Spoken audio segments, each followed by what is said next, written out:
So my name's Julia. I'm a product manager at Perlego. I focus mainly on the new user experience, so how we acquire, convert, and onboard and activate our users, and just ensuring that they can realize the value of the product and the platform as quickly as possible. Perlego itself is an academic resource subscription service. We have all kinds of ebooks, textbooks, academic materials, and we cater to students at all levels. We have a direct-to-consumer offering as well as a B2B offering where we work directly with universities and institutions. So we have a catalog of over 1.5 million books across over 900 different topics. So naturally for us, a big problem that we try to solve is making sure that we're surfacing the right content to the right user at the right time and making sure that we're making that journey of discoverability for them within the product as easy and straightforward as possible.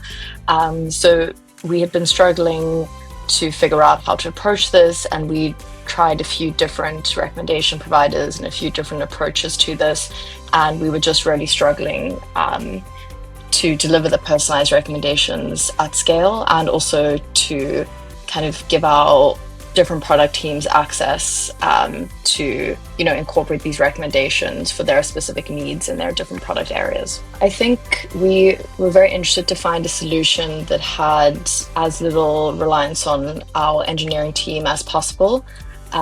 Previously, a lot of the solutions we'd explored required quite a lot of engineering input, and just with the priorities that we had for the product at that time, we just knew that we weren't going to be able to have dedicated engineering resource on this all the time. So we were happy to dedicate some resource to the setup, but we knew that on an ongoing basis, in terms of exploring recommendations on different surfaces and doing optimizations, we needed to allow it to be sort of as self-serve as possible for the product team without needing the engineers to be too involved. I think we've been enjoying the reporting and analytics and just being able to just see how the different initiatives are performing, and just helping to allow us to start kind of tying back some ROI to the product, and just allow us to understand where we're driving value. So we ran a few experiments just to initially validate the models.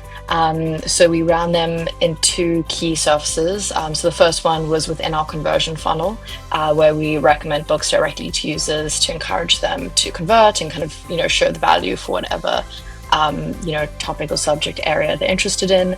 And then the second area was on our actual library homepage. So once a user is logged in and they sort of have their homepage where all their resources live, just making sure that we're surfacing relevant recommendations to them there.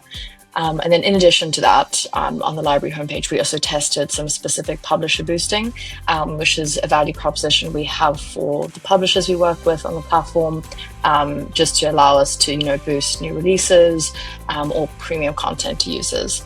And we saw some really great initial results from this.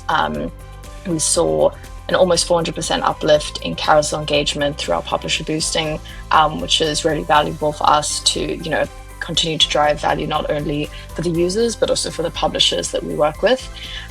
We also saw a 90% increase in books being saved from that library homepage, and then also a 44% increase in the click-through rate from those carousels. And then in terms of the conversion funnel, we saw around 280% uplift in users saving at least one book in their onboarding journey, as well as a 375% uplift in users saving 3 or more books, which is actually our activation metric. So it's a behavior we try to drive in users as soon as possible. I think something that we found very helpful is just the time from setup to impact that we've been able to see, where we felt like we could get the service up and running fairly quickly. We received a lot of support from the team, and we were able to start, delivering results and seeing impact fairly quickly, which I think, for any product team, when you're introducing, a new vendor or any type of new tooling, it's very important to be able to demonstrate the value that it's bringing and justify the cost that you're spending each month on this. So I think it made our lives a lot easier being able just to justify that monthly cost. And I think additionally, we've received some great support with, how we want to optimize the models. And that's kind of an ongoing thing we're working on now. And the team's been very helpful with that. I can't think of anything else off the top of my head.